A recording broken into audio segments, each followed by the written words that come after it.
Et pour, j'allais dire, l'ouvrir, je vais dire quand même quelques mots sur les objectifs et la nature de notre travail. Bien entendu, je tiens en premier lieu à féliciter très chaleureusement la chaire Normandie pour la paix et l'Université de Caen de l'activité stimulante menée depuis plusieurs années afin de bâtir un pont entre le temps présent et celui des générations futures. Je remercie également l'Université Paris 8 de s'être associée à cette série de colloques organisés en commun avec la Commission nationale française pour l'UNESCO.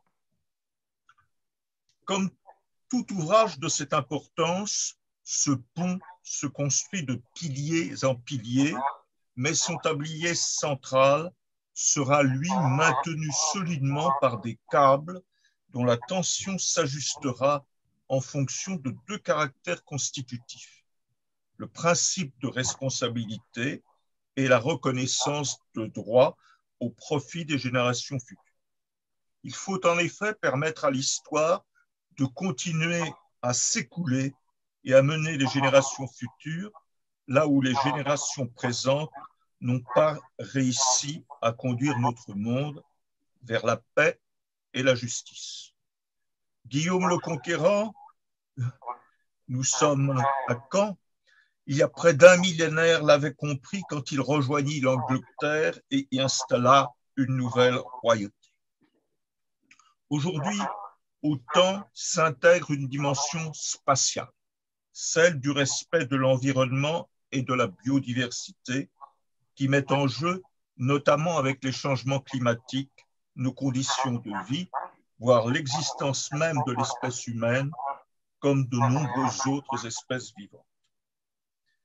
Éthique et droit, mais aussi l'ensemble des disciplines des sciences sociales et humaines se trouvent ainsi mobilisés, et vous en êtes le témoignage, pour mieux asseoir notre prise de conscience du lien entre environnement durable et droits des générations futures, mais aussi pour en concrétiser et en consolider l'effectivité.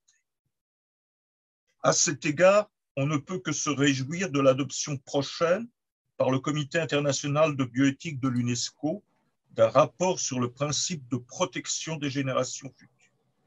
Ainsi, prenons en compte, et je le cite, que de nombreuses décisions de la génération actuelle pourraient affecter les générations futures, le comité recommande une solide gestion des facteurs environnementaux, biologiques et sociaux par la génération actuelle afin de préserver l'existence humaine, la condition humaine, le bien-être et l'épanouissement des communautés et générations futures.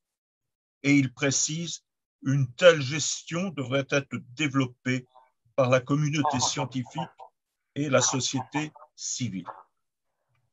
C'est précisément la nécessité d'appliquer des principes de bonne gouvernance à la gestion des nouveaux outils technologiques, tels ceux dérivés de l'intelligence artificielle, qui a conduit les auteurs du projet de recommandation sur des principes éthiques relatifs à l'intelligence artificielle, que la conférence générale de l'UNESCO devrait adopter en novembre prochain, à proclamer, et je cite, que tout au long de leur cycle de vie, les systèmes d'intelligence artificielle doivent reconnaître et encourager l'importance d'avoir un environnement et des écosystèmes qui prospèrent.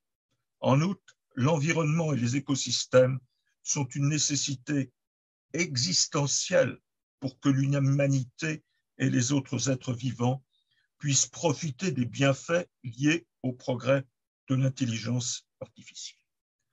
Je ne doute pas que nos réflexions et nos échanges ne stimulent encore plus cette dynamique de droit et de bonne pratique, car l'urgence à agir est là. Et comme le soulignait d'Alembert, il n'y a que la liberté d'agir, de penser, qui soit capable de produire de grandes choses. Je vous remercie.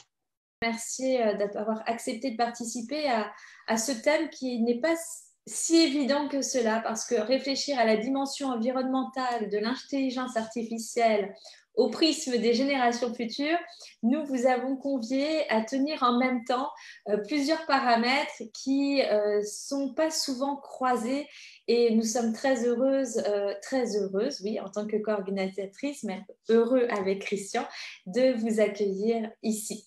Donc ce colloque est pluridisciplinaire et va nous permettre de nous pencher sur la dimension environnementale de l'IA au regard des générations futures. Nous avons l'immense plaisir de réunir une quinzaine d'intervenants sur un sujet ardu et nous vous remercions tous d'avoir accepté de vous aventurer sur des sentiers intellectuels qui peuvent apparaître prospectifs, résolument prospectifs, mais on va voir qu'ils sont résolument actuels car c'est aujourd'hui que les enjeux sont en cause.